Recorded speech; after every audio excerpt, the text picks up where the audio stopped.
All right, Chase Anderson, this is my audience today. All right, let's get started. The reason I chose these pictures is because what these guys are doing is what we call ventilator search, right? To the outside world, for firefighters, it looks like we have chaos when we get on scene to a structure fire and we're just running into a building. When in reality, we have tactics that we utilize, such as vent enter isolate search. This is just one of the many things that we do. So what is vent enter isolate search?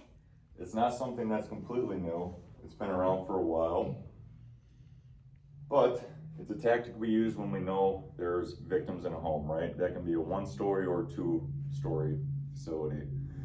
Usually it's a nighttime operation because people are sleeping. They get woken up by fire alarms, CO detectors, whatever the situation is, and it's just a safe operation for us to utilize. It's kind of coordinated in the fact that we're throwing a ladder to a bedroom, or if it's a 1-story, we're obviously not throwing a ladder, but we're just entering through that window. You're venting that window by breaking it out. We're entering that structure and we're trying to look for a victim, whether that's 1, 2, 3. So when did vent enter search start? It actually came to light in 1980 to 1990. At that time, though, a lot of departments and chiefs thought that this was a dangerous operation.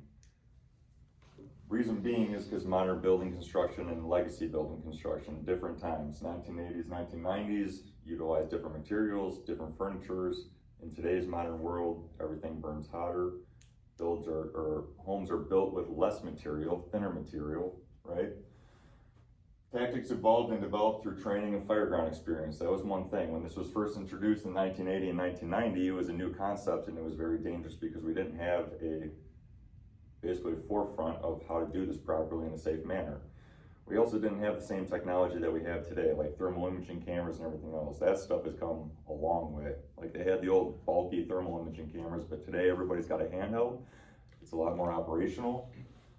Key factors though were modern building construction, which we'll talk about in this next slide. So in 1990s, the legacy homes furnished with natural materials, wool, cotton, solid wood, providing residents roughly 15 to 30 minutes to escape. That's what UL said for the 1980-1990 legacy homes.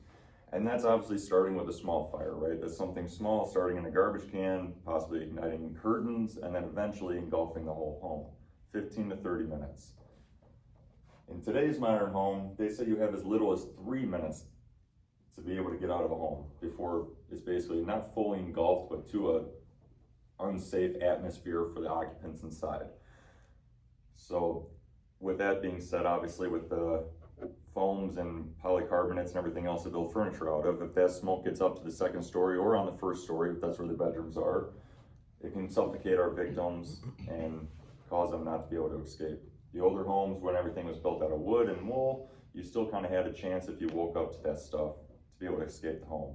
But with this stuff, not so much. So why is it effective? Why do we find vent enter search an effective tool?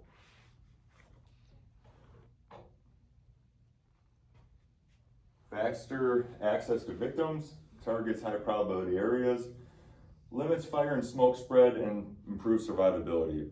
Now, the only way that this limits fire and smoke spread is that if we enter the structure and we close that door right away, we are eliminating the flow path.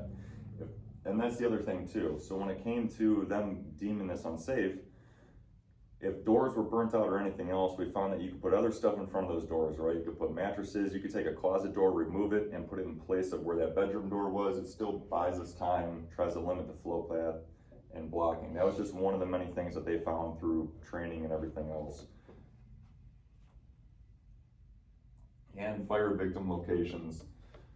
So 45% of victims in a structure fire are found in their bedroom or near the doorway of where they're trying to escape. The other 55% is just random locations throughout the house. That can be basement, dining room, living room, bathrooms, areas like that. But 45% of our victims that are in a structure fire are found in their bedroom.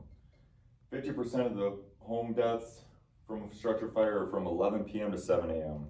They do say most home fires occur from 5 p.m. to 8 p.m. because of cooking and everything else. Everybody's home from work. But the deadliest ones are from 11 p.m. to 7 a.m. And obviously those people are sleeping. They get woken up and might not be able to escape. That's the whole reason for this vent enter search. It's easier just to throw a ladder right to the window where their bedroom is, go in, try to search, and then get out. And fires that start at night often burn for a longer time because nobody's awake to see them, right? Usually when we go to structure fires that are during the day, there's some neighbor who's home or someone catches it on a Ring doorbell or something like that, and they're able to say, hey, I see smoke and flames. Nighttime, nobody sees it. It's harder to see that smoke at night, doesn't get notified, and it burns for a longer time before fire department is notified. So how to perform vent enter search? 4 easy steps, right? Officers getting out when we get to a structure fire and doing this 360, we're trying to identify fire location, we're trying to identify where bedrooms are located, and we might be able to catch 1 or 2 people that are outside if they're the homeowners and say, hey, I've got family members that are in this bedroom, or maybe they have a family member that's in a wheelchair that they couldn't get out. That's kind of how we get notified of where victims are. We're throwing a ladder to our window if it's a 2nd-story bedroom. We're clearing that glass, as you can see that gentleman doing. We're controlling that vent by entering the room and getting to the doorway. We're isolating. So we're trying to control our flow path. We're reducing our heat and smoke to that room, right? Because we're shutting that door if the fire's not in that room. It's obviously creating survivability for the patient and for ourselves as well. Allows us more time to work with the patient to be able to get them out, because we're going to need someone else to help us with this rescue. And we're doing our search. Rapid, systematic approach. Go for the bedrooms, go for the closets, try to sweep the whole entire room. Most bedrooms are about 8 by 10, so it's a pretty quick search, and we can utilize our TIC thermal imaging camera. And we're going to communicate our findings with command, right? Let them know, hey, we found our victim. We're also notifying the ambulance on scene and everything else. So we're going to let them know, hey, we've got a victim. We need EMS to meet us at the either A, B, C, D side of the building. And that's where this comes into play. So after we've found our victim, we've been able to safely remove them from the structure. We're going to hand them off to EMS, and we're going to go back to command and let them know that we're done with our job and go from there. So that is it, guys. I appreciate your time. Thank you. And my crowd is still here. Nobody left.